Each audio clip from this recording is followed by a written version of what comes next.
Good morning, everyone, on this rainy Friday. Hope you are all well. We're so glad that you are with us for a creative moment, a little bit of art therapy for reflection, renewal, resilience, all of the above. Also, a joyful distraction amidst the chaos that can be the world today. I'd like to introduce our exemplary art therapists. We've got Erin Payne, MS, LPC, ATR-BC. I hope I've said that correctly. She's an Advocate Aurora art therapist since 2014. Her practice specialties include cancer care, grief navigation, supporting persons with disability with creativity and imagination, and psychotherapy for mental health. Her philosophical approach to art therapy is from an existential perspective enhanced by Jungian principles. One of Erin's favorite pastimes in art therapy is bringing the arts and art therapy to Advocate Aurora staff, encouraging self-care and self-exploration and growth. And then we've got Jill McNutt, PhD, LPC, ATR-BC, ATRL, and ATCS. I want to know what all those wonderful She's an Advocate Aurora art therapist since 2003. Her practice specialties include medical art therapy and cancer care and epilepsy, art education, and facilitation of open studio processes. Her philosophical approach to art therapy is through a feminist lens and attributes narrative and psychodynamic perspectives. Jill's most valued art therapy venues are group facilitation. Ta-da, that's what we're doing today, and working with patients who are hospitalized. So welcome to the both of you, and we are ready and willing and very excited. Right. Today we're bringing a bead making process to you. They're paper beads, and we call them story beads because there's a lot of different directions you can take them in. Erin, you want to talk about it? Yes. So what we have for you today is you're going to have your paper out in front of you. And these are the types of beads that you can make today, if I can hold it straight and not let it fall over. And so what you see on this paper in front of you is this down here on the bottom is the shape of the piece of paper you would cut. And when it rolls up, the top section there is what the bead will end up looking like. The most common type of paper bead is this one here in the corner in the dark blue, and it starts off as a simple triangle with a point at the center of the top of the triangle or bottom of the triangle based on how you're looking at this. And when it rolls up, the bead gets larger in the middle. The second most common is probably this one here in the orange, and it's a triangle where the point is to one side or the other versus the middle. Now, as you can see, there's also several other types that you can use or make, and I can bring this paper back up at any point as well. So while you're working today, what we are asking for you to do is to write something on your strip of paper, something that represents who you are as a person, something that is a hope that you have for yourself, some kind of meditation, something that you want to focus on today while you're working. And so that will be our story behind the beads. And then as you roll them up, then we will start to create a chain of them. And I've got a few here that I've made in the past so that you can see. The thinner the paper, the thinner the bead is. So for instance, this is with magazine paper, so it does get a little thin. Jill, I know you were making some last time using really thick watercolor paper. Yeah, I have them here if people can see them. I totally recommend using the triangle method at first. And in order to do that, you want to cut lengthwise of your paper, and the widest piece is going to be the width of your bead. So this bead started with a piece of paper that was this wide and rolled downward. I hope that makes sense. But yeah, they're really exciting. And there's so many different kinds of paper you can use. Like I used watercolor paper for these that had been painted with the blues and purple hues. I just inherited from my father a whole drawer of old aviation maps. And I can't wait to cut the maps into strips and make some beads out of them. They are all outdated, so I'm not destroying anything that's useful. But yeah, so let's get started. First step is to cut your paper lengthwise so that it creates a triangle taper.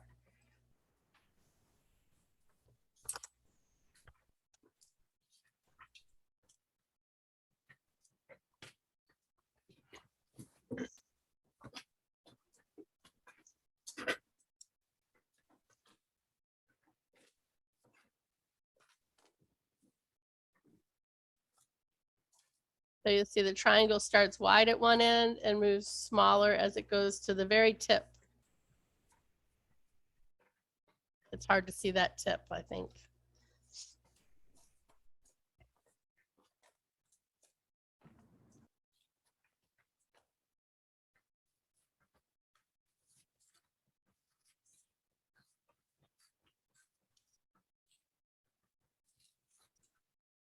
Then after you have it cut, you want to start at the wide end with whatever it is you have to wrap it around.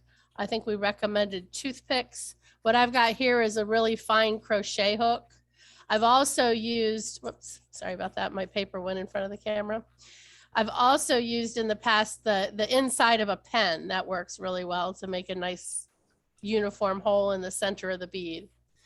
But then you start with whatever side you want out. I typically put my writing on the inside and leave the color on the outside, but it works both ways. And then you just wrap the paper around the bead. It's a little bit of work to keep it centered. You don't want it to veer off to one way or the other, or your beads will get off center. But you just keep wrapping until it's done. And then I use Elmer's glue at the end. I take a little Elmer's glue and put it right on the tip and then roll it around and use my fingers to coat the entire bead with Elmer's glue, and that gives it a final consistency.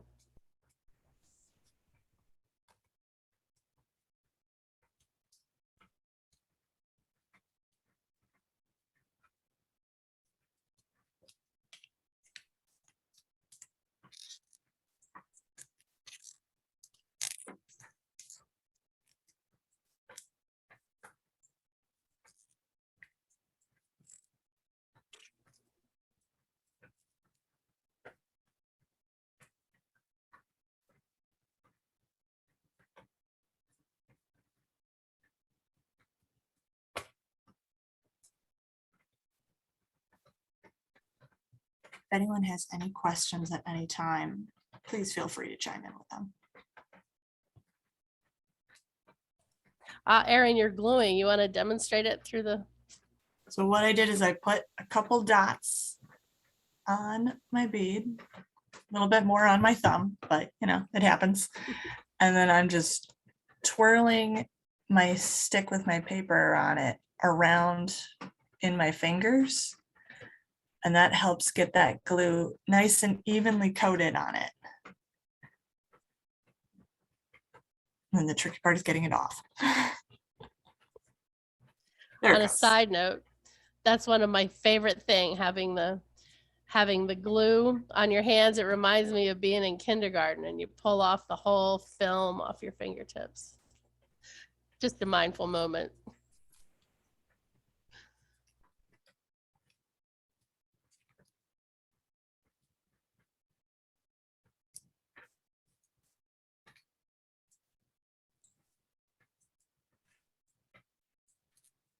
Erin and Jill, can I ask you guys a question?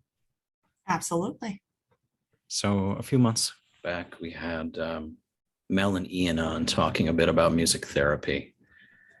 And they really spoke to how much of a profession it is, that there's real expertise in training, because there can be both a benefit, but also potential harm if not used wisely. Mm-hmm.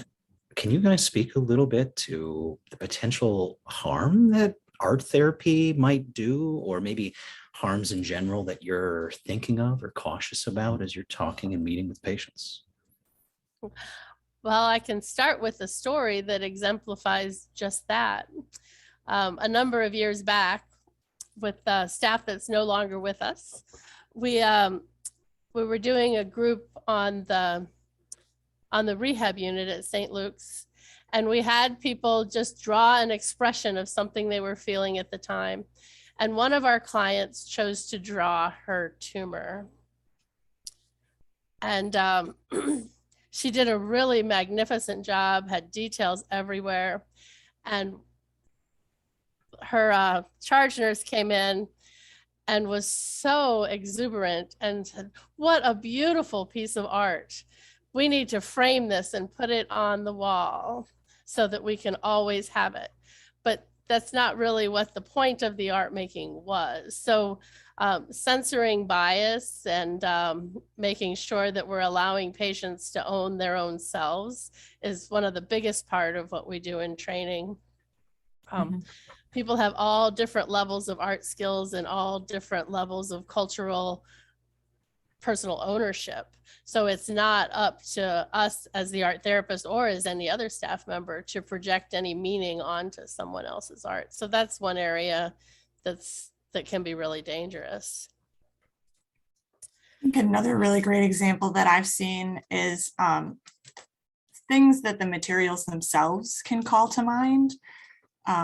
We had an individual in one of our groups, one of our open studio groups, who we were doing painting that day, and she had been working with the paint and going in a very circular motion with the paint, and she became very closed off, didn't want to talk about what was going on, and it became a very internal moment for her.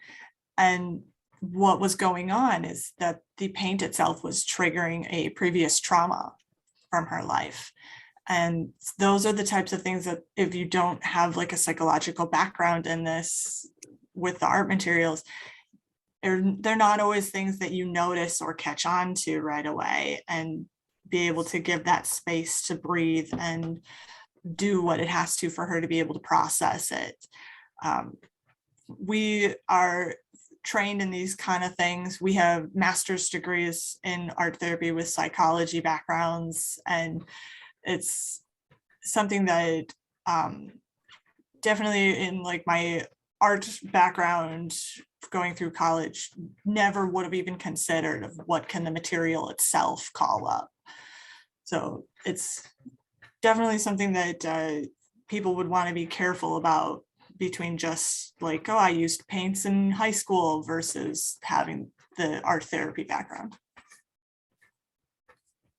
There's as an art therapist, what we do is we first approach a client, no matter what format it's in, and we do kind of an assessment at first to assess what the client needs are, what their skill levels are, what they're looking to get out of art therapy. That we have a lot of assessment tools that we can use, but then after we do an assessment, then working with the client, we gather we put together a treatment plan essentially. So based upon whether the client needs to, let me give you an example of a client who's really struggling with OCD and has to have everything in the right places. Life is feeling a little out of control and they really need to get centered. Then a treatment plan it'll meet them where they are. First off, I know Milton Erickson was a hypnotist who brought us to the area where we know that we meet clients where they are and then we walk them along the path. So for the client that's really uptight, we might start working with pencil or with ink, because those are medias that are very controlled and they'll allow us to make the line that we want and nothing gets messed up or out of control. And we might, as we're working with that client, start to introduce watercolor pencil, which is very controlled at first, but then when we add water, it starts to get a little bit out of control. So we can work with that client to have them start to experience being a little bit out of control, and then eventually move that client towards the place where maybe we can get far enough to do watercolor painting, where they're throwing caution to the wind and then making sense of it afterwards. But the art making process really reflects, you've all heard the expression, right? That every art, when you make a piece of art, you're making a portrait of yourself. But that works both ways. So we can use the media to help a person recreate behavioral habits, sometimes to help them recreate or re-narrate life stories that have been dysfunctional over the years. And art therapy really helps to resolve internal trauma. If I'm placing a consult for art therapy,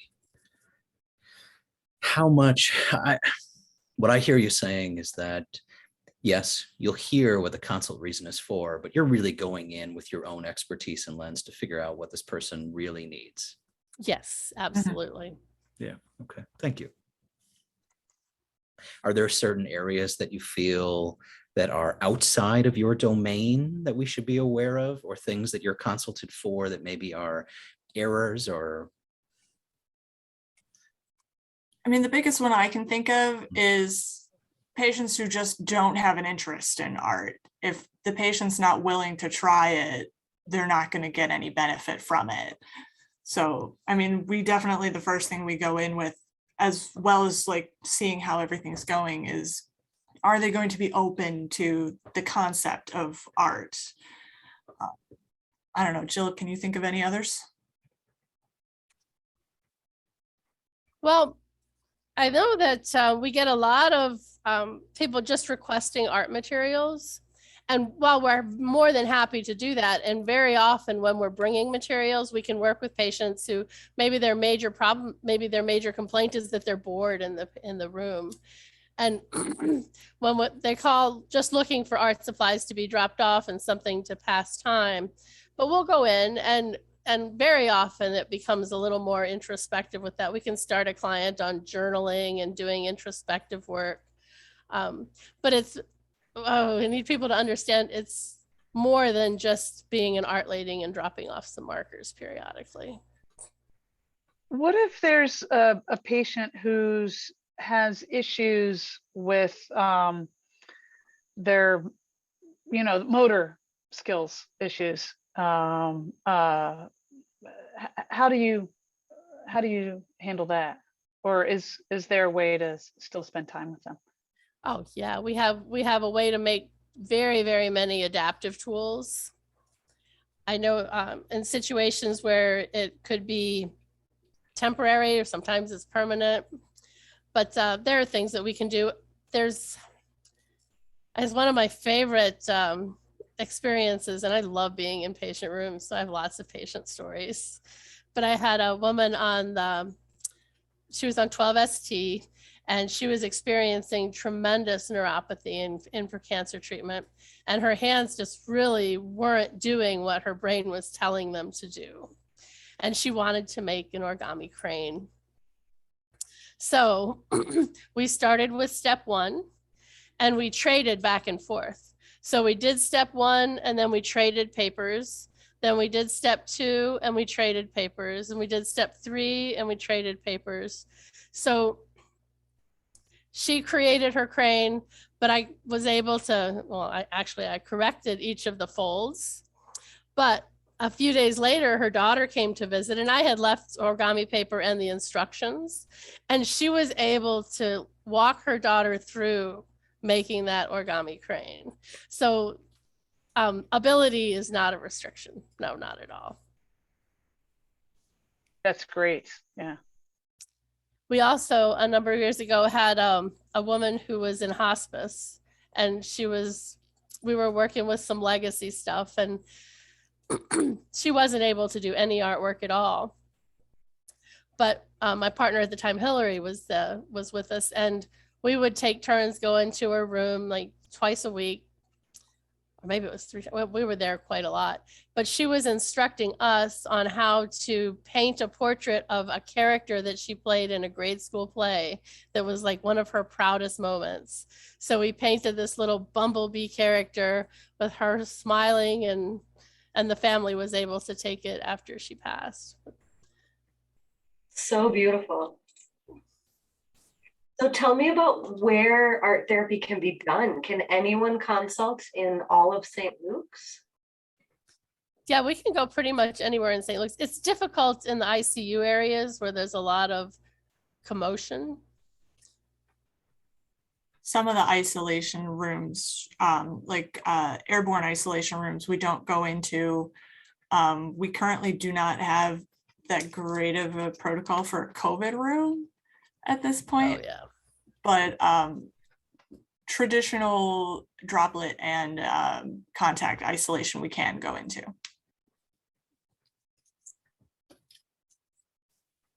And remind me, you also have studio days, correct? Yes. Open for any and all staff and patients if need? Yes. Yeah. We do have a virtual group going right now that is on Wednesdays from 3 to 5. It's every Wednesday. We have a staff only virtual group that's starting on the third Monday of every month. So at least right now it's for the summer months, as long as we can generate enough interest. And that is, the next one is next week, Monday. And links for those, if you email us at art.therapy@aah, we can send those links out to people. And we have a both virtual and in-person group at St. Luke's, which is on the second and fourth Friday of every month. In August, we won't have the second Friday, the August 12th one, because Jill and I will both be out of town, but it will be virtual at least that day. And that one we are currently requesting registrations before coming. So again, emailing us at art.therapy@aah.org.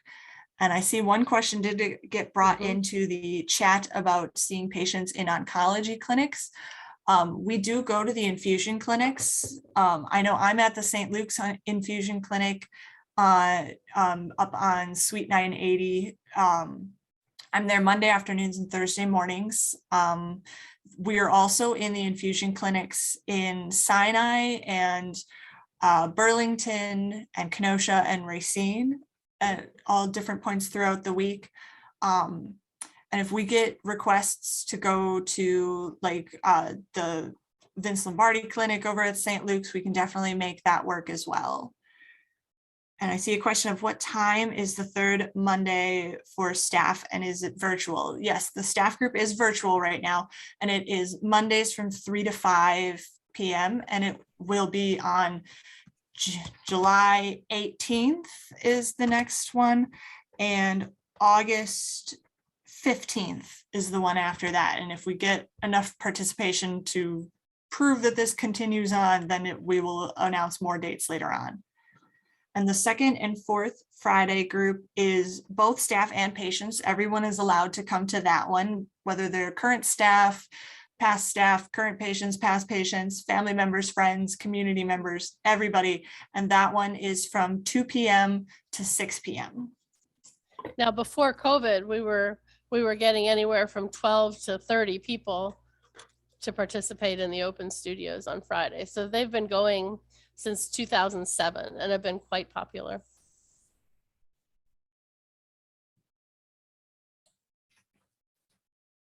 Oh, and the times, it's 2 to 6. The Friday open studios are 2 to 6, and the Mondays are 3 to 5. The 3 to staff 5. ones. Yeah. Yep. And the Wednesday virtual group is also open to everybody, no matter what. And that one is 3 to 5 as well.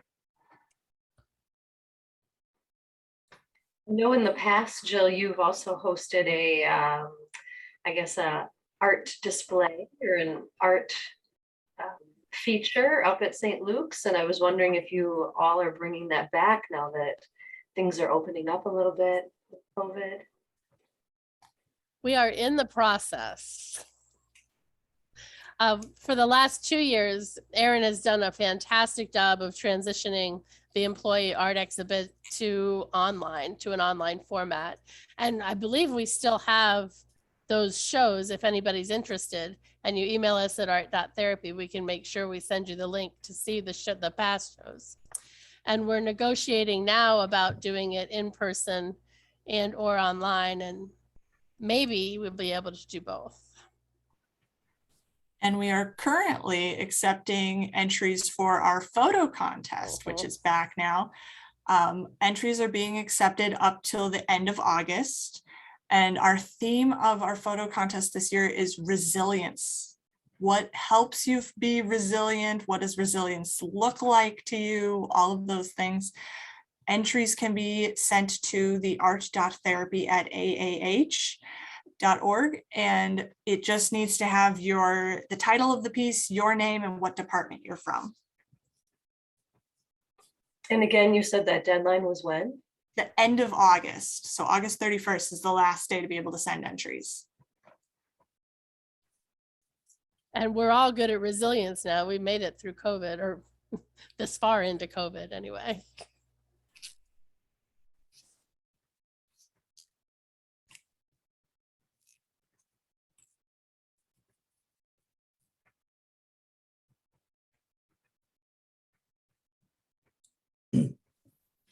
I have a question about incorporating art therapy into palliative care goals of care conversations. So there's a group out at Colorado who is studying what hope means to young adults and how that hope transforms as they are diagnosed with cancer. And one arm of their study was to employ art therapy and to have these patients draw their hope. Do you think that there's room for us to incorporate more art therapy into these goals conversations where we can maybe ask for something specific like that? If we have a patient who really enjoys art and that's one of their modes of communication, to ask you to help us maybe explore some aspects of their hope or other areas. Absolutely. I look at art therapy as helping people to live their best lives, and that's pretty in line with palliative care and living with hope and making meaning.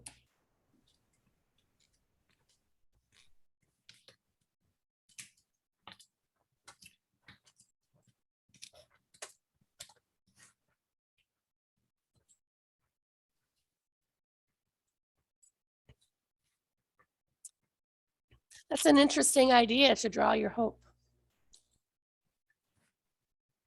Yeah, they haven't quite published that arm of their study yet, but the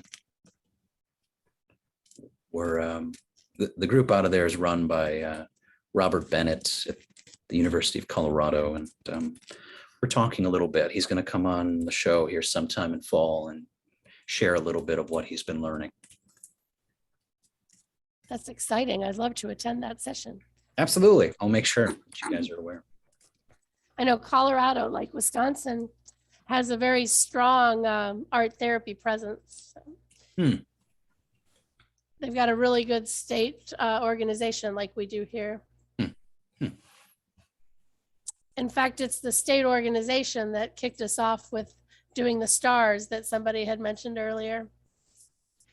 We partnered with the community of Waukesha to paint stars of hope to distribute and display at the 4th of July parade as a remembrance and a memorial to the Christmas parade. And we did a workshop, it was not just the other day, and we had such a great response from Aurora St. Luke's caregivers who came and helped us to paint the stars. I think we ended up with 147 that were painted that day. Wow. That's so beautiful. It was a lot of fun. It's a lot of fun and really artistic. Well, Erin and Jill, we're almost at 30 minutes. Could you guys maybe show us how to conclude our project and send us off with some final words of wisdom? So once you have your beads created, then you get to decide how you want to string them. So you can either string them all together in this kind of format, which can be used as, I like to just wrap this one around my wrists a little bit. I kind of double wrap it because it's a little large, and it's sort of like a little meditative kind of thing for me. The ones I'm making today, I'm choosing to hang almost keychain style through from like multiple strings. So you can really string these up any way you would like to. There's no wrong way to do it. And I like to kind of keep them somewhere where I can see often, so that it keeps reminding me about why it was I made them and what my intention was behind them.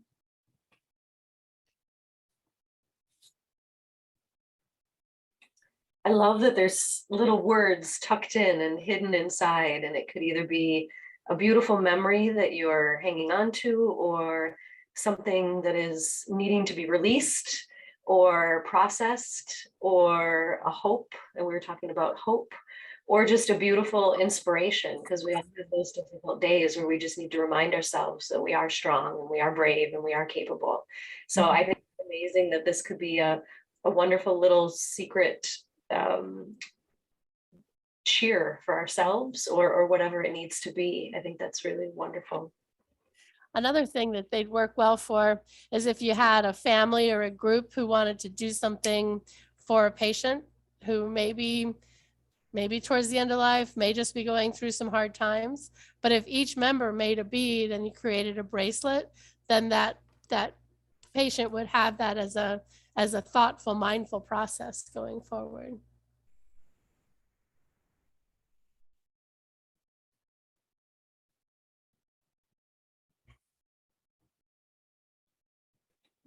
So powerful. Well, thank you guys both. Feel free to add in a few more words of wisdom if you have it. And I put in the chat the email, so if anyone wanted to join in to that photo submission, or if you want to join in the online art groups, go ahead. And I think that sort of art.therapy@aah.org is the general mail. So ask any questions or make any submissions that are needed. One thing I like to remind staff of is the thing that airline attendants always tell us. Oh, yeah. You have to put your own mask on before you can assist others, because we can't help anybody if we're not taking care of ourselves. So we appreciate you taking this time today to take care of yourself. And we invite you to take care of yourself more often, either with your own art supplies or with our groups. Thanks for having us. Thanks, Jill. Thanks, Erin. It's always a pleasure. Absolutely. Good day, everyone.